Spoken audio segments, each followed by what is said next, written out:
बाबा जी साहेब, बाबा जी का सत्संग आप सुन रहे हैं।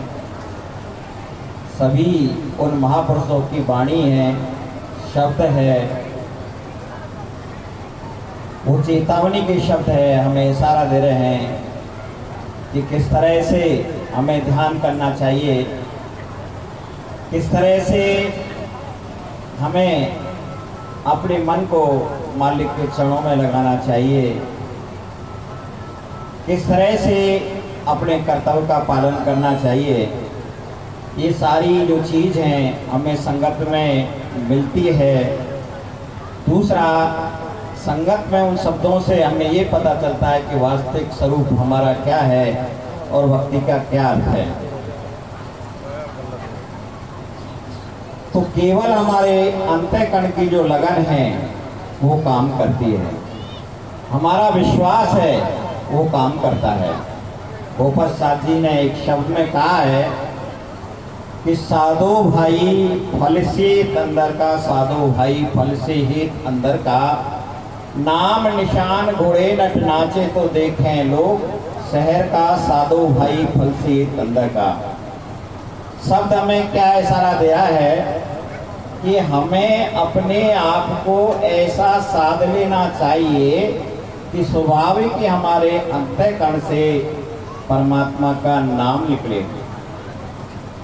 कभी हमारे अंदर भटकाव नहीं आवे।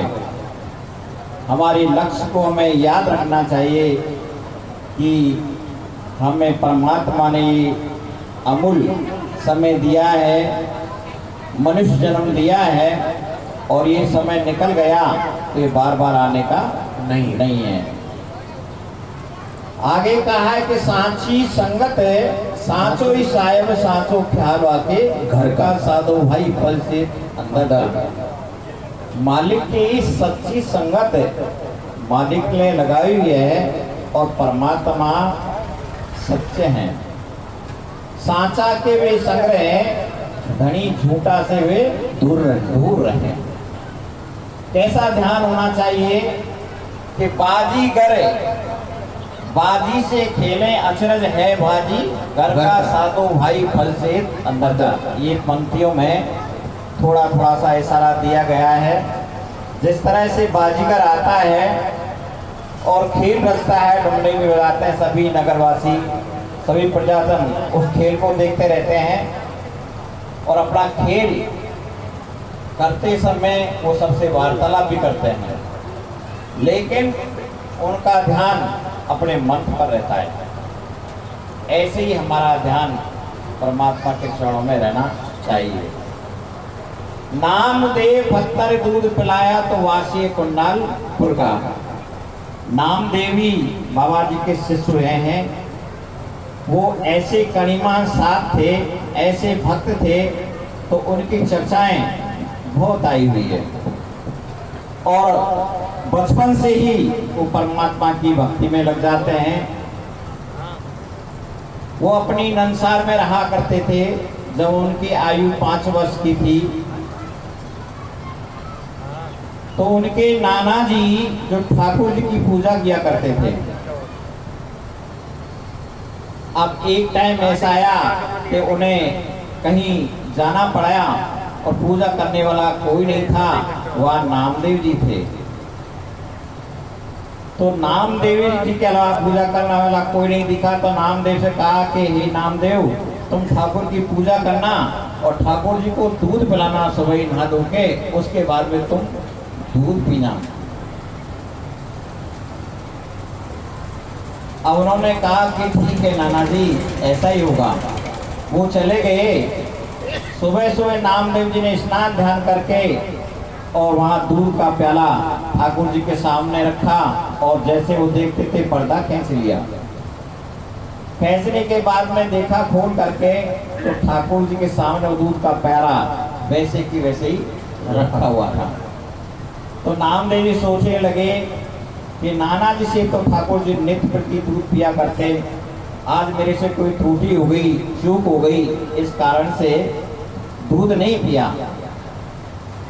तो उन्होंने दोबारा से स्नान ध्यान करके और प्याला लेकर के ठाकुर जी के सम्मुख रखा और उनका ध्यान करने लगे। जब पर्दा खोल करके देखा तो दूध जो कि था प्याले में।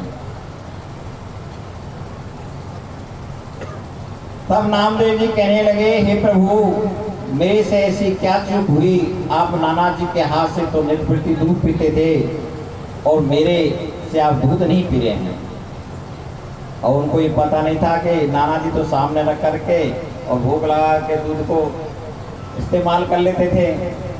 तो वो सोचते कि भाई ठाकुर जी दूध पीते हैं, तो हट पड़ गए कि जब तक आप दूध नहीं पिएंगे तब तक मैं भी कुछ खाऊंगा पीऊंगा नहीं। तो नामदेव की दृढ़ता देखी तो वहाँ बाबा जी साहब को वहाँ ठाकुर जी के रूप में आना पड़ा और वहाँ नामदेव का दूध पिया। अब नामदेव का दूध पीने के बाद में बड़े खुश हुए और खुश होने के बाद में तो नृत्य प्रति ठाकुर जी के सामने दूध रखे प्याला पी लें और उसके बाद में स्वयं भोजन कर लेते थे।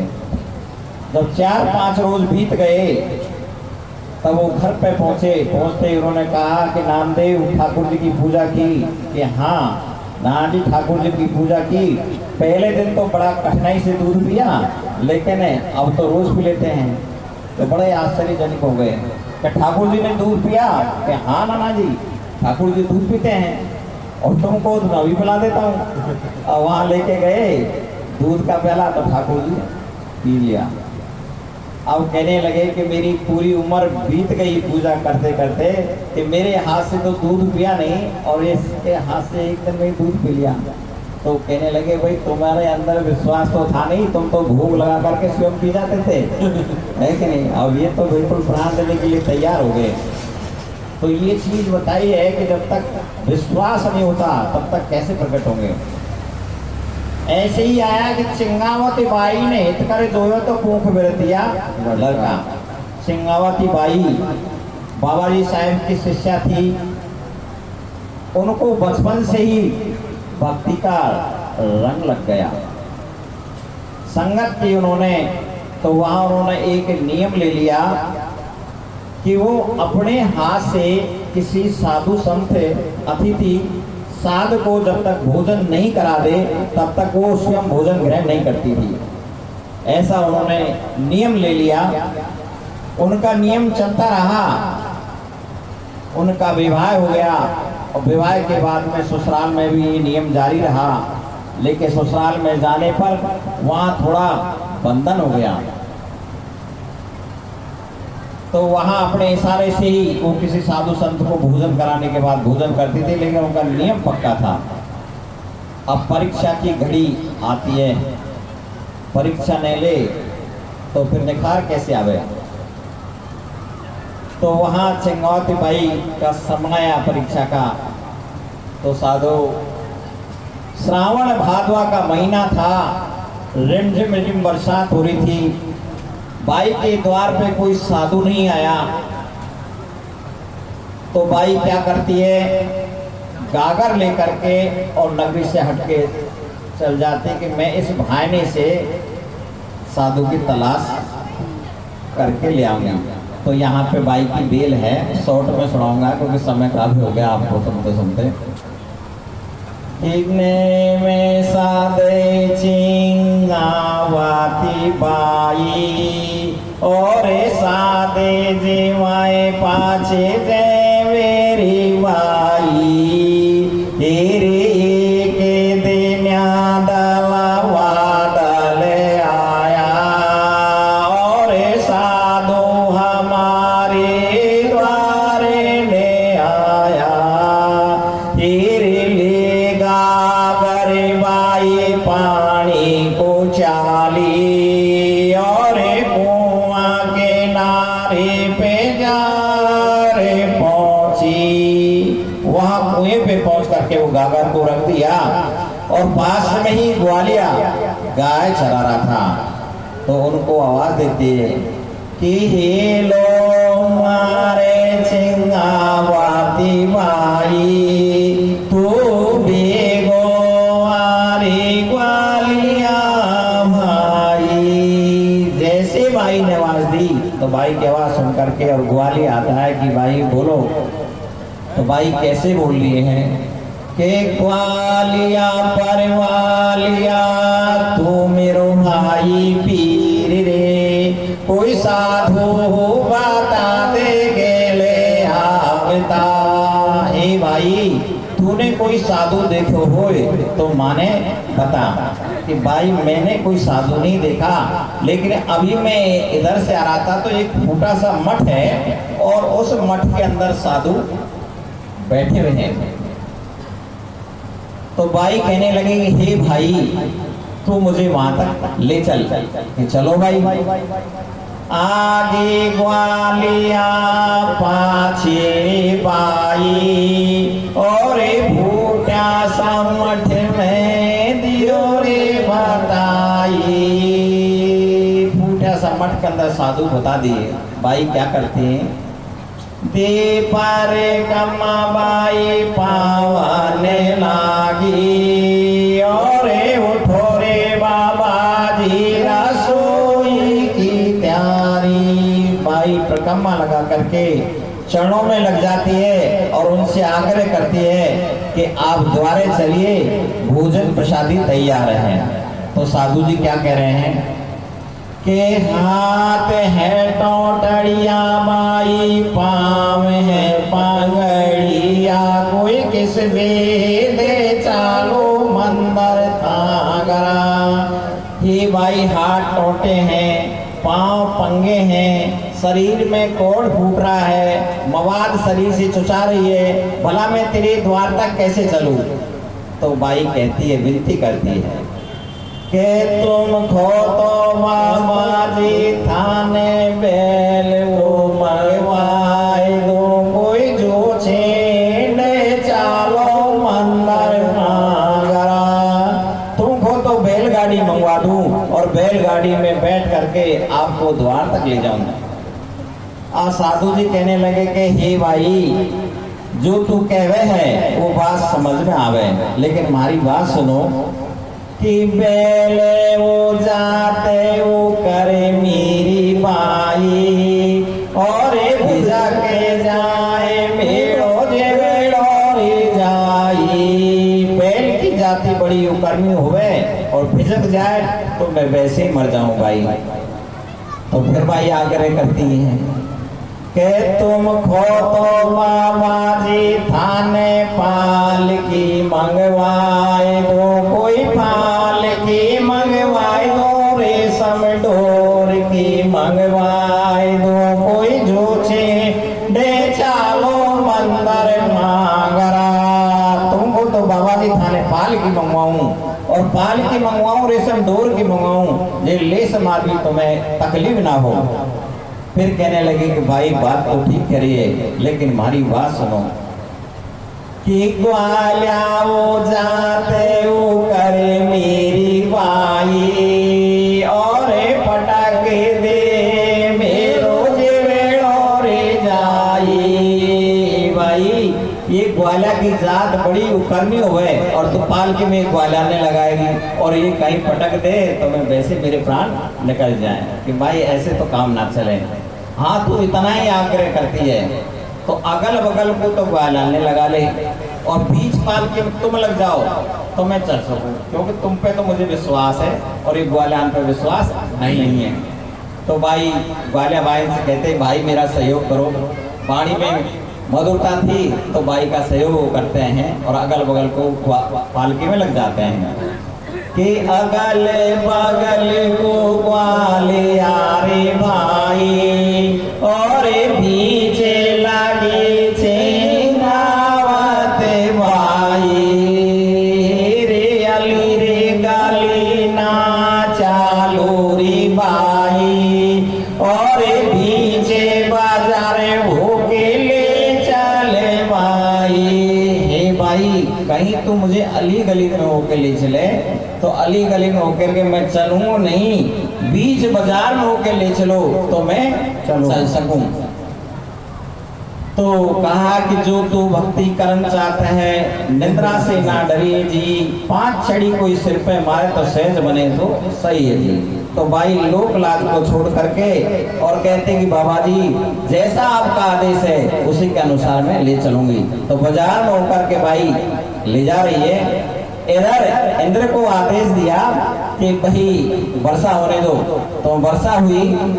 इंद्र राजा ने झड़ी लगाई, मालोए रोदन की नदियां में भाई। जैसे जैसे बरसात हो रही है तो भाई के मुख में जो लोहे मवाद बहते हुए जा रहे हैं, लेकिन बाई कोई विचार नहीं करती है और साधु को अपने द्वार पे ले जाती है। इधर साधु जी को द्वार पे पहुंचाने के बाद में साधु सब रास्ते में बाई की आलोचना भी करते हैं कि बढ़िया लोग करे सब इंद्रा, बाबा जी मंदिर जाए दरिया कि बाई कितनी पागल है, एक कोड़ी साधु को सिर पे रख रखा है, कोड फूट रहा है, लेकिन बाई किसी की नहीं सुनती है और उनको द्वार पे ले जाती है। तो वहां पे के नाए धोए के माधरे नारी और उठोरे बाबा जी रसोई की तैयारी। भाई ने साधु जी को आसन पे बिठाया और माँ स्नान ध्यान करके अपने वस्त्र हैं वो सुखाए और सुखाने के बाद में फिर आग्रह करिए कि नाए धोए के माधरे डारी और उठोरे बाबा जी रसोई की तैयारी। तो वह साधु जी क्या कह रहे हैं, कैसे परीक्षा ले रहे हैं परमात्मा साधु का वेश धारण करके कि इसड़ी भोजन बाई हमें नाए जेवा और त्यारे गारा से तो उठ जावा।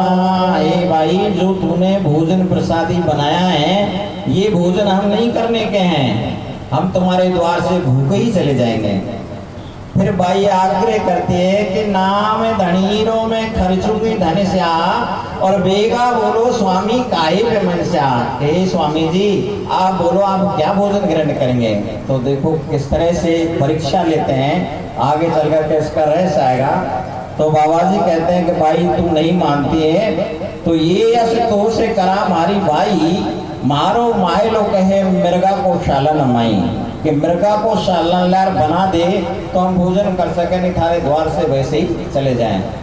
कहने लगी कि आप राजें आप जो चाहेंगे वही भोजन बनेगा। तो भाई पर्दी के जाती है ले रेटा को भाई पर्दी के चाली और पर्दी के द्वारे पे जा रे पहुंची। तेरे पर्दी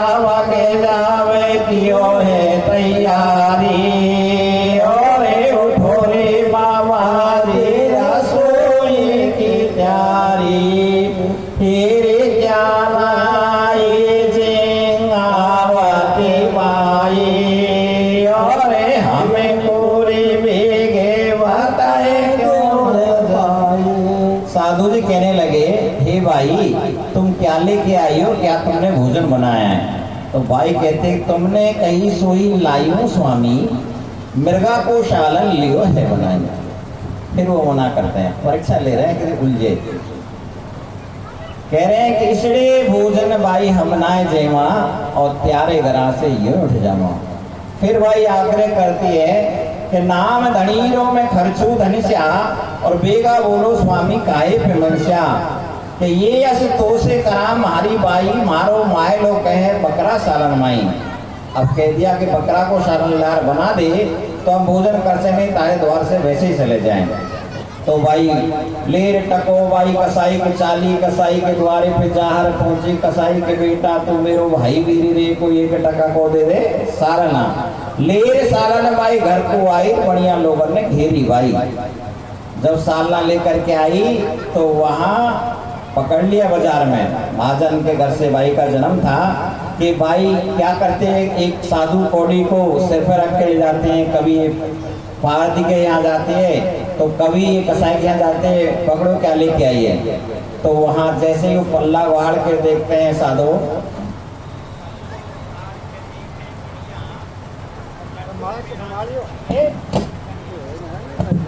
हेलो, पल्ला उघाड़ के देखे बनिया और लड्डू पेड़ान से भरी चिकनिया। जैसे पल्ला गाड़ के देखा तो लड्डू पेड़े हो जाते हैं। वहाँ भाई कहते हैं कि लो सबको बांट दिया। तो यहाँ पे एक कहावत भी है, कहावत है तो रहने दो, लेकिन चलिए कि भूला बनिया बेड़ खाए फिर खाए तो राम हुआ, ये तब से है ये चीजें। तो ये जो चीजें फिर उसके बाद में भाई वहां से प्रस्थान करते, जो कि तो एक खेल था परमात्मा का। तो वहां लेर सालन भाई घर को आई, शौक सबक कियो तैयारी, शौक सबक किया तैयारी, उठो बाबा जी रसोई की तैयारी क्या लाई। चिंगावत भाई हमको बेग बताए क्यों जाई, तुमने कही सोई लाई हूँ स्वामी, और बकरे का सालन लिया है बनाई, इसलिए भोजन भाई हमना है जयवा, त्यारे औत गरा से यो उठ जावा। बाबा जी कहने लगे हे भाई हम इस तरह के भोजन नहीं करेंगे जो तुमने बनाया है, और तुम्हारे औत गरा से यूं ही चले जाएंगे। वो विवेकी आत्मा थी, वो तुरंत वाणी में समझ जाती है और कहते हैं कि बाबा जी क्षमा करें, औत घरो मेरो नाही स्वामी, और 7 वर्ष का चेलिया खेले बालकन माई। कि जो बच्चा है 7 वर्ष का, वो बच्चों में खेल रहा है, स्वामी जी मेरा औत घरा नहीं है, आप कृपा करके बताइए कि मैं क्या भोजन बनाऊं। तो कह रहे हैं साधु जी नहीं मानती है तो सुनो भाई कि ये अस तो से करा हमारी भाई, मारो माइलो कहे तेरे चेलिया को शरण माई, कि चेलिया को शरण बना दे तो हम भोजन कर सकें। तो कैसी परीक्षा ली कि भाई मिर्गा को सालन लहर बना दे, बकरा को सालन लहर बना दे, क्या अपना बच्चे का भी सालन बना दे। तो भाई लेश मात्र भी कोई विचार नहीं करती है, और जैसे ही साधु जी ने कहा तुरंत अपने बच्चे को आवाज लगाती हैं कि हेलो मारे जिंगावती बाई, और बेगो आरे चेलिया रे भाई। इधर जैसे ही चिंगावत भाई ने आवाज लगाई, इधर परमात्मा अपना दूसरे वेश में जाकर के और वहां चेलिया को बहका रहे हैं और कह रहे हैं उनसे कि भाई तू बन के लिए चले जा, आज तेरे माता पिता तुझे बढ़त देंगे। के चेलिया पर बेलिया तो भाग जावन माए रे, तेरे माते पिता तो बड़ा दसी। लेकिन भक्तों के तो भक्ति पैदा होते हैं, वो संस्कार था, वो इस बात से भय नहीं मानी उन्होंने, और तुरंत चिंगावती भाई के आदेश के अनुसार वहां पहुंच गया और प्रणाम किया। तो चिंगावती भाई कह रही है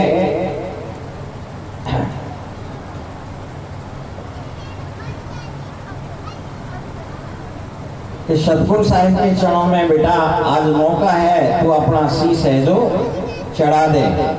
तो वहां तुरंत जैसे रतन कमर को राजा मोरध्वज और रानी ने चीरा था, या उनसे भी ज्यादा कठिन परीक्षा चिंगावती भाई की हुई थी, वहां चिंगावती भाई ने अपने पुत्र का सालन बना के तैयार कर दिया।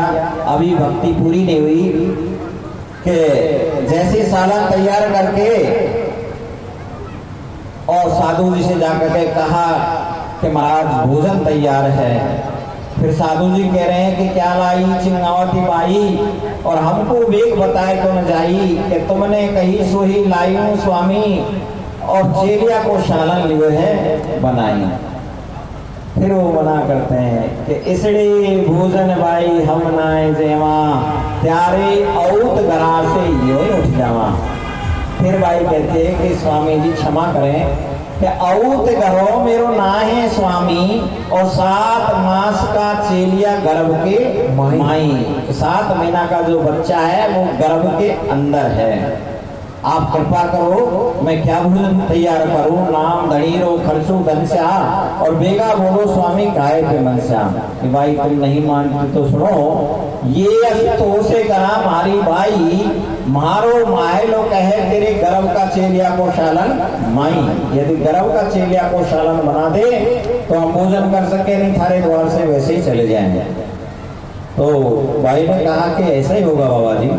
तो तुरंत भाई कि तारे सीला पानी समो क्या और सत गोरे पहुंचो रे पकड़ो रे आई। गर्म ठंडा पानी करके जैसे ही लेकर के गर्भ के बच्चे को निकालने के लिए तैयार हो जाती है तो वहां असली रूप का करके बाई की गुजारा पकड़ ली, हाथ पकड़ लिया, कहने लगे कि मांग मांग चिंगावती बाई और तू पे त्रिगुण टूटो आई। कि क्या मांगू मेरे त्रिगुण दाता और 7 वर्ष का चेलिया कर दो ना ताजा। भक्ति पूरी होती है। भाई कहते हैं 7 वर्ष का बच्चा उसको ताजा कर दो। तो भाई से कहते हैं आवाज लगाओ। तो पहले की बातें बाई आवाज लगाती है कि हेलो मारे चिंगावती बाई तू बेगो आरे चेलिया भाई और हाथ गेंदो आ खेलता आए गुरा को शीश नवायो। गेंद खेलता खेलता आया, आकर के प्रणाम किया। तो यहाँ पे इतनी कठिन परीक्षा बाई की हुई थी और बाई को आशीर्वाद मिला, बाबा जी के दर्शन हुए। तो कहा है कि साधु परीक्षाएं होती है, कभी घबराना ना चाहिए, अपनो धर्म न छोड़िए, अनेक पड़ जाए जो कंचन रोड़ी चढ़े तो घटे नवा को मोल मोल। तो अपने धर्म पे डर रहना चाहिए।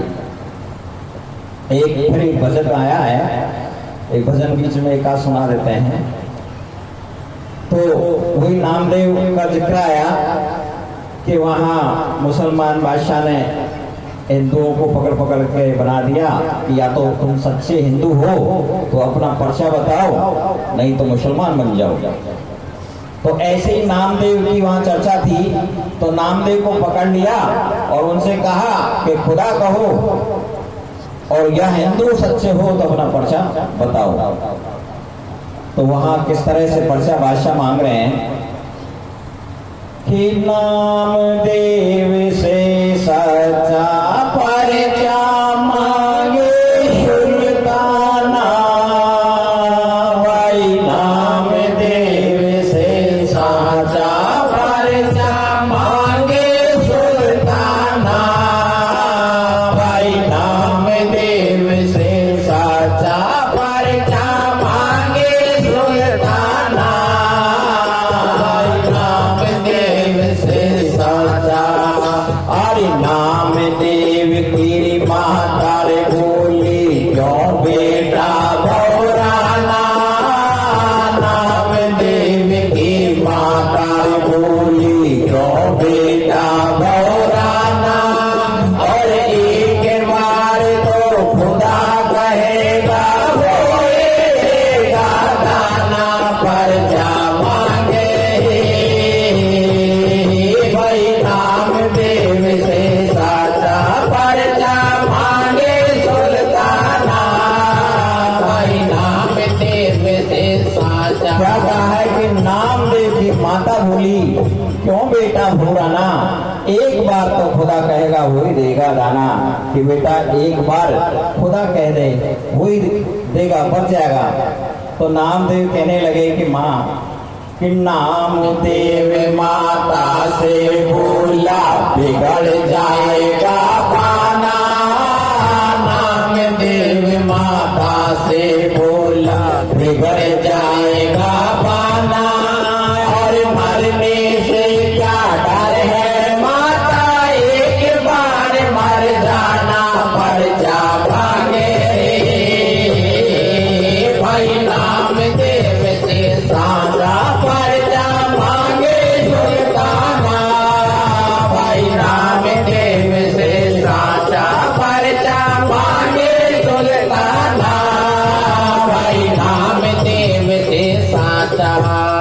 तो नामदेव जी माता से क्या कह रहे हैं कि नामदेव माता से बोला बिगड़ जाएगा भाना, और मरने से क्या डर है माता, एक बार मर जाना। कि एक बार मरना तो है, ये शरीर तो छोड़ना है, आज इससे डर गए तो हमारा भाना ही लग जाएगा।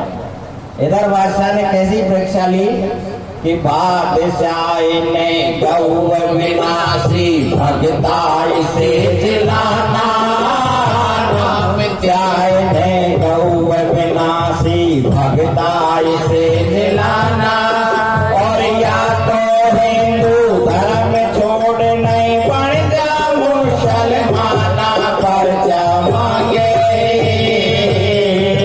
भाई नामदेव से साचा पर जा मांगे सुल्ताना, भाई नामदेव से साचा पर जा मांगे सुल्ताना, भाई नामदेव से साचा। इधर बादशाह ने गौ विनाशी भक्ता इसे जलाना, और या तो हिंदू धर्म छोड़ने बढ़ जा मुसलमाना, यदि तू सच्चा मालिक का भक्त है तो इसे जिंदा कर, और नहीं तो मुसलमान बन जा।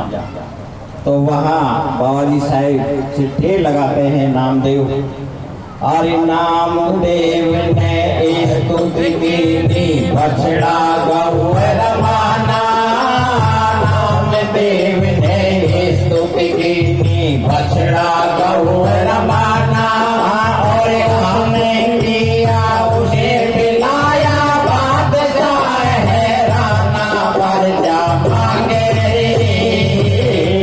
भाई नामदेव से साचा पर जा मांगे सुल्ताना, भाई नामदेव से साचा पर जा मांगे सुल्ताना, भाई नामदेव से साचा।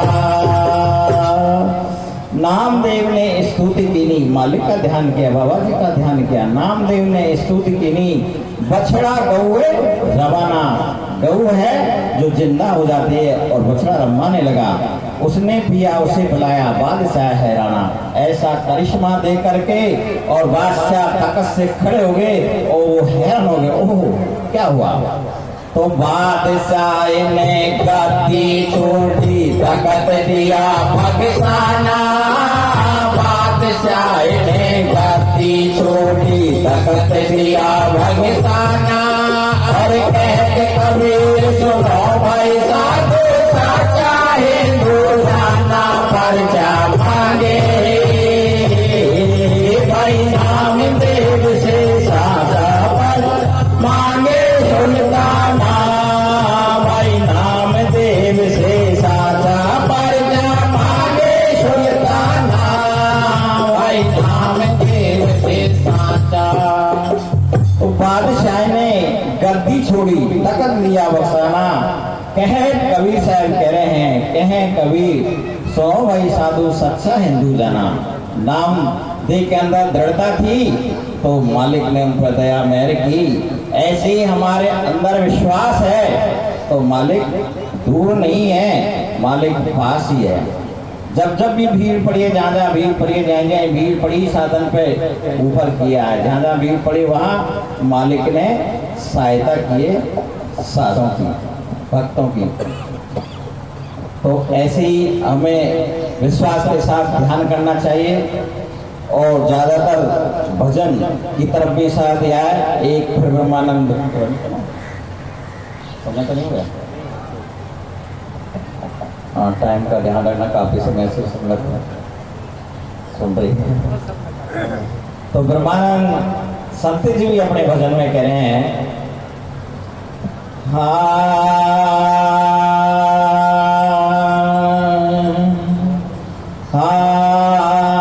हरि भजन बिना सुख नाई देवो प्राणी, भजन बिना सुख नाई देवो मनवा, भजन बिना सुख नाई रे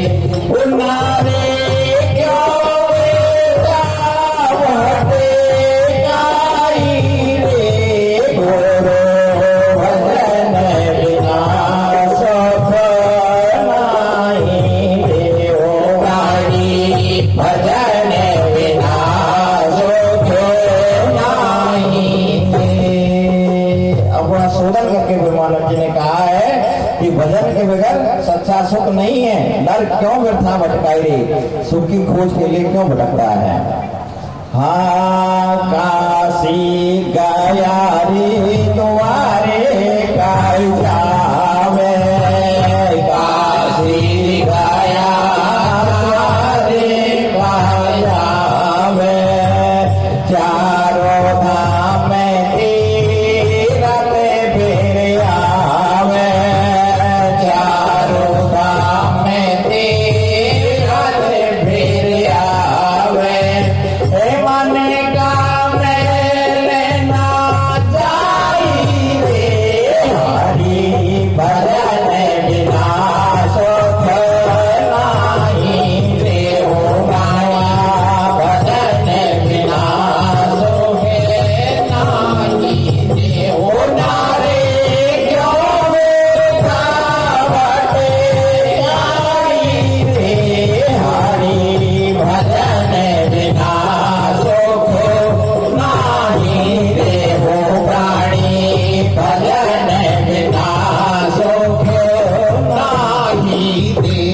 क्या कह रहे हैं कि काशी गया द्वार क्या जावे, चारों धाम तीरथ फिरावे, लेकिन मन का मैल ना जाए रे। चारों धाम कराए, तीर्थों में घूमे, लेकिन मन के अंदर जो मैल भरा हुआ है वो तो धोया ही नहीं है।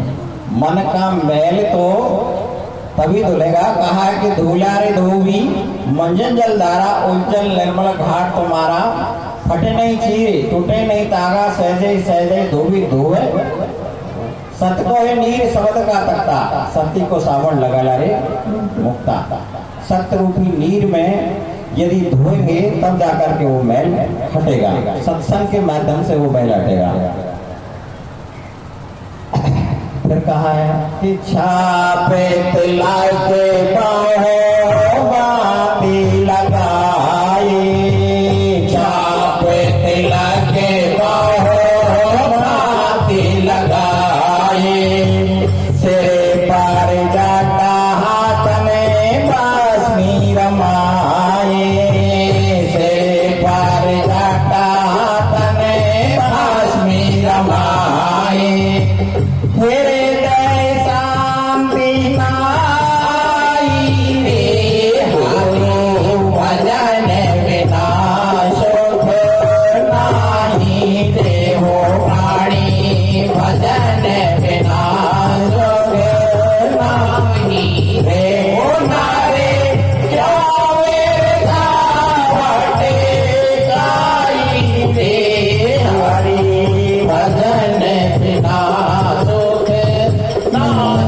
रे, हो प्राणी भजन बिना सुख नाही रे। तो कहा है कि बाना फेरे शेर का और चले बेटी चाल, यानी कि बाना तो हमने दयाल का फेर लिया, नाम हमने संत कहा लिया, नाम हमने भक्त कहा लिया, नाम हमने साथ धरा लिया, लेकिन दया भाव और शांति हमारे अंदर नहीं, तो उस बाने का कोई अर्थ नहीं होता, नहीं है। साधु से कहते हैं खून में तो धरती से है, पृथ्वी माई सहन कर सकती है सारे भार को, खून में तो धरती से है, बाढ़ से है बन रहा है, और पुरख वचन साधु से है, और पैसे हो ना जाए। पुरख वचन चाहे कैसी भी है, लेकिन उसको साधु सहन कर जाता है, अपनी शीतलता को नहीं छोड़ता है, वही सच्चा साध है। तो छाप तिलक बहु भांति लगाई, सिर पर जटातन भस्म रमाई, हृदय शांति ना आई रे, हरि भजन बिना सुख नाही रे। हाँ वेद पुराणे पाड़े बहु भांति, वेद पुराणे पाड़े बहु भांति, कानन मानन हमारे गुजारी, कानन मानन हमारे गुजारिया, झूठी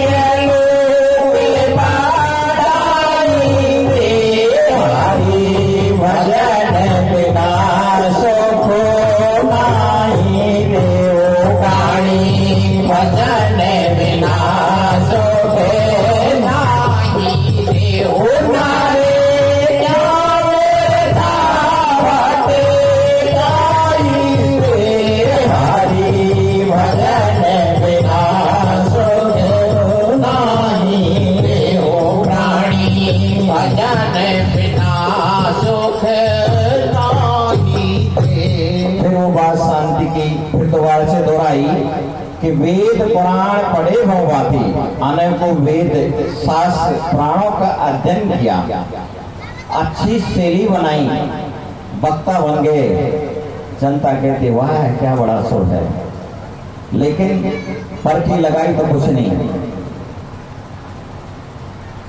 ऐसे ही एक प्रसंग ध्यान आया जिस समय बाबा जी साहब कबीर साहब के रूप में प्रकट रहे थे, उस समय का जिक्र है। उस समय बाबा जी साहब 120 साल रहे थे और बाबा सबलदास साहब स्वयं दूसरा प्रकाश था जहाँ साक्षरा स्थान है। इसके बाद में बाबा जी काशी जी में प्रकट हुए नहरता तालाब में, तो उस समय ऐसी जरूर थी तो बाबा जी वहां प्रकाश लिया और हंस को चिताने के लिए 14 अरब वाणी वहां की थी। 14 अरब वाणी हम वहां की और सार वस्तु निधि न्यारी राखी। 14 अरब वाणियों से जो सार वस्तु है वो अलग है। वो सार वस्तु क्या है? वो तुम्हारा अंतःकरण का भाव है। तुम किस तरह से बाबा जी साहब को याद करते हैं, किस तरह से मालिक से प्रार्थना करते हैं, उनको हृदय में बसाते हैं, वो तुम्हारा भाव है। तो उस समय कबीर साहब का जिक्र फैल रहा था, उनकी ख्याति फैल रही थी। तो उस समय सर्वानंद ब्राह्मण थे, उन्होंने अपने वेद पुराण शास्त्रों का अध्ययन करके पूर्णतः उन्हें विश्वास हो गया कि आज धरती पे तेरे समान कोई शास्त्र में टिक नहीं सकता। बहुत ही विद्वान और उसको अपनी विद्वता का घमंड था। तो साधु वो गाड़ी में वेद पुराण शास्त्रों का लदान करके और माता के पास पहुंचा और माता को दंडवत प्रणाम करते हुए कहा, उन्होंने कहा हे माँ, आज तेरा बेटा है वो सर्वजीत हो गया है। आज तेरे बेटे के सामने पृथ्वी में कोई ऐसा विद्वान पंडित नहीं जो साक्षात कर सके। उनकी जो माँ थी वो बाबा जी की शिष्या थी साधु, उन्हें ज्ञान था, उनको आत्म ज्ञान था कि बेटा जिस ज्ञान की बात कर रहा है ये ज्ञान परिपूर्ण नहीं है। तो उन्होंने इशारे में कहा कि बेटा ऐसी बात है, तुम्हारी बात सुनो कि अभी मैं तुम्हें सर्वजीत नहीं कह सकती। कि क्यों माँ? कि जाओ जाकर के तुम कबीर साहब से साक्षात करो, यदि साक्षात तो उनको हरा दोगे तो मैं तुम्हें सर्वजीत कहूंगी।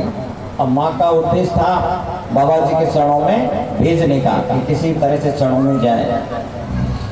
माँ से कहने लगे माँ इसमें कोई बड़ी बात नहीं है, अभी गाड़ी में ही वेद पुराण शास्त्र रखे हुए हैं, अब चलते हैं। अब वहाँ गाड़ी लेकर के पहुंचे उनकी कुटिया की तरफ, तो बाबा जी की शिष्या कमाली मिलती है। वहाँ उनसे पूछ रहे हैं कि भाई कबीर का घर किधर है। वो विवेकी आत्मा थी, वो देखते ही समझ गई कि भाई किस कारण से आया हुआ है। तो कमाली ने कहा कि हे ब्राह्मण देव, कबीर का घर जानना चाहते हो? कि हाँ मुझे कबीर से मिलना है, कबीर का घर जानना है। तो कह रही हैं कि कबीर का घर शिखर पर, कबीर का घर शिखर पर, जहाँ सिलसिली पग नहीं टिके पपील का, तो पंडित ला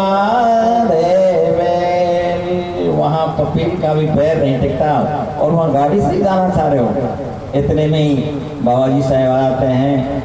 उन्होंने कहा कि भाई क्या बात है? उन्होंने कहा कि मेरे को कबीर से मिलना है, कबीर के घर जाना है। उन्होंने कि बोलो, मेरा ही नाम कबीर है। सह स्वभाव रहते थे कि मेरा ही नाम कबीर है, कि मेरी माँ ने कहा है कि मैं तुमसे साक्षात करूं और साक्षात में मैं तुम्हें हरा दूं, तब जाकर के मेरी माँ मेरा नाम सर्वजीत रखेंगी।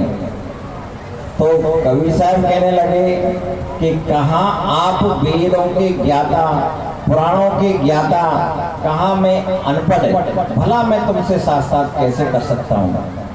और मान लिया जाए केवल साथ का अर्थ केवल हारना और जीतना ही है, तो समझिए मैं हार गया और तुम जीत गए।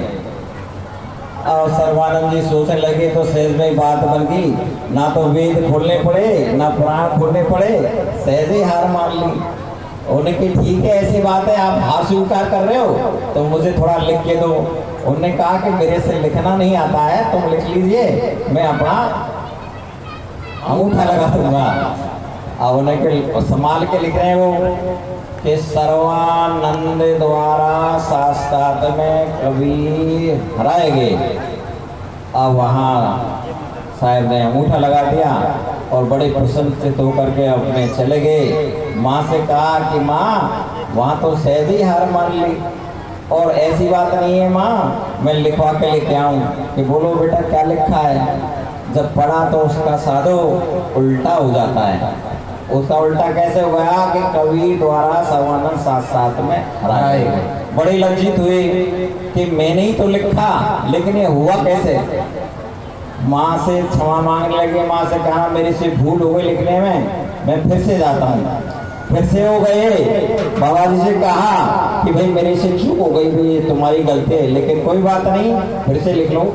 अब दोबारा से संभाल के लिख रहे हैं कि सर्वानंद द्वारा शास्त्रार्थ में कबीर जी हरा गए। एक दो बार पढ़ा, अब ठीक है, फिर लगा लिया अंगूठा। फिर पहुंचे माँ के पास में कि माँ अब पक्का लिखवा के लेके आऊँ।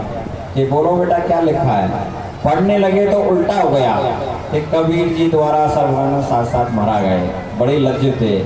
माँ ने कहा कि बेटा जो तू प्राण शास्त्रों का ज्ञान की बात करता है, ये भौतिक सुखों के लिए वो ज्ञान नहीं है, आत्म ज्ञान नहीं है। जाकर के मालिक के चरणों पकड़ लो। अब वो गया, जाने के बाद में बाबा जी के चरणों में गिर गया और अपनी क्षमा और भूल स्वीकार की और बाबा जी के सम्मुख बैठा और साथ साथ करने लगा। अपना वाला श्लोक सुनाने लगे कि बाबा जी मुझे कुछ ज्ञान दीजिए। अब विद्वता नहीं जाते, वो इतना लंबा एक श्लोक सुना है कि श्लोक का सार बता देता हूँ।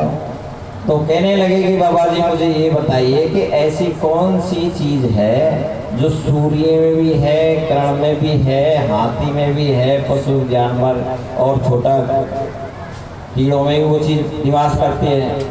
तो बाबा जी ने कहा कि वो है तुम्हारी आत्मा, जो सूर्य में भी है, हाथी में भी है, चैटी में, सब में उस परमात्मा का निवास है। इसको आत्मा कहते हैं। वो मान गए। जो भी कहा उन्होंने एक एक मैं सब साहब ने जवाब दे दिया, लेकिन साहब ने एक ही पूछा तो कोई जवाब नहीं बना। आखिरकार वो काफी बड़े शिष्य हुए बाबा जी साहब के। तो साधो कि जब तक आत्म ज्ञान नहीं होता, सच्चा ज्ञान हमें प्राप्त नहीं होता, जब तक अधूरा है।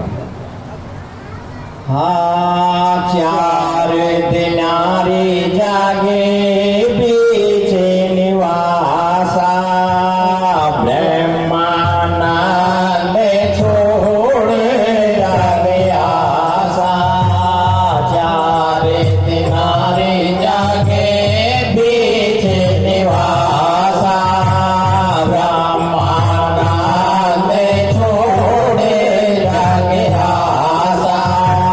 गुरु चरणन में चित लाई रे, हरि भजन बिना सुख लाई रे हो रानी। भजन बिना सुख लाई रे हो तारे, क्यों बेठावत गाई रे, हरि भजन बिना सुख नाही रे हो प्राणी। भजन बिना सुख नाही। आखिरकार ब्रह्मानंद संत जी ने कहा कि भाई जग में कुछ समय के लिए आए हुए हैं और हमारा समय पूरे होते ही हमें यहाँ से चले जाना है। 4 जना जग बीच निवासा, ब्रह्मानंद छोड़ जग आशा। गुरु चरणन से लाई रे, हरि भजन बिना सुख नाही।